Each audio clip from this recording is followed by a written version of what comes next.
नमस्कार। आप सर्वे ने स्वतंत्र दिवस की हार्दिक शुभकामनाएं।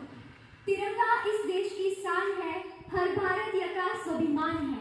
कि तिरंगा इस देश की शान है, हर भारतीय का स्वाभिमान है। यही है गंगा, यही है हिमालय, यही हिंद की जान है। तीन रंग में रंगा हुआ ये अपना हिंदुस्तान है, ये अपना हिंदुस्तान है। મને જો આવીને કોઈ પ્રશ્ન કરે ને કે ભારત દેશને ફક્ત 3 શબ્દમાં વર્ણવીને બતાવો તો હું તો એટલું જ કહીશ: અદ્ભુત, અલૌકિક અને ચમત્કારી। 21મી સદી એટલે જ્ઞાનની સદી। પરંતુ શું તમને એવું નથી લાગતું કે આ 21મી સદીને હજી થોડા વધારે જાગૃત થવાની જરૂર છે? પ્રાચીન કાળની અંદર જે ભારત દેશ સોને કી ચિડિયા તરીકે ઓળખાતું હતું, આજે એ વિકસિત દેશોમાં પણ સમાવિષ્ટ છે। એનું કારણ ફક્ત એ જ છે કે અંગ્રેજી પ્રજા આવી અને જતી રહી, પરંતુ એની સુવાસ હજી પણ ભારતના નાગરિકોની અંદર જોવા મળે છે। કહેવાય છે ને કે ભારત દેશને અડધી રાતે આઝાદી મળેલી હતી। કદાચ એટલે જ હજી ભારતનો નાગરિક ઊંઘમાં જ સૂતો છે। ત્યારે કહેવાનું મન થાય છે, જાગો જાગો ગુલામો, આવી પહોંચ્યા છે મુકામે। 15 ઓગસ્ટ 1947 આ તારીખ કદાચ કોઈ ભારતીય નાગરિક નહીં ભૂલી શકે, કારણ કે આ દિવસે ભારત અને પાકિસ્તાનના ભાગલા પાડવામાં આવ્યા। એ દિવસથી લઈ અને આજ સુધી ભારતની અંદર શાંતિ નથી સ્થાપી શકાય। આ ભાગલા પાડનાર વ્યક્તિ એટલે સિરિલ જ્હોન રેડક્લિફ, જે ભારત અને પાકિસ્તાનની સરહદ પણ આજે રેડક્લિફના નામે ઓળખાય છે। વાત કરું જો 15મી ઓગસ્ટની, તો સાંઈરામ દવેને પણ લખવું પડે કે હું એટલે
हवाएं को जानते हैं।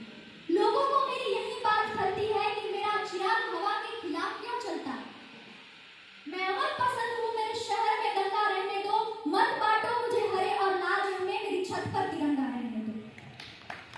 આપણે વિવિધતામાં એકતાના સૂત્રને સાબિત કરીને બતાવવાનું છે। જ્યારે કોઈ આવીને પ્રશ્ન કરે ને કે તું કોણ છે, ત્યારે હું મુસ્લિમ કે હિન્દુ નહીં, ગર્વથી કહેવાનું છે કે હું એક ભારતીય નાગરિક છું, હું એક હિન્દુસ્તાની છું। આપણે સૌ મળીને સ્વપ્નનું ભારત બનાવવાનું છે, ગરીબી મુક્ત ભારત, ભ્રષ્ટાચાર મુક્ત ભારત, બેરોજગારી મુક્ત ભારત। એવું નથી કે સરહદ પર જઈને લડશો તો જ દેશ સેવા છે। જેમ તમે તમારા અધિકારો માંગી રહ્યો છો ને, એવી રીતે જ્યારે ફરજ અદા કરતા થઈ જશો ને, એ દેશની મોટામાં મોટી સેવા છે। અંતે એક પંક્તિ બોલી અને મારી વાણીને વિરમું છું। ज़माने भर में मिलेंगे कहीं आशिक, मगर वतन सा खूबसूरत कोई नहीं होगा। कि ज़माने भर में मिलेंगे कई आशिक, मगर वतन सा खूबसूरत कोई नहीं होगा। नोटों में लिपट कर और सोने में सिमट कर भी मरते हैं लोग, मगर तिरंगे से खूबसूरत कोई कफन नहीं होता। तिरंगे से खूबसूरत कोई कफन नहीं होता। अस्तु जय हिंद जय। Very good.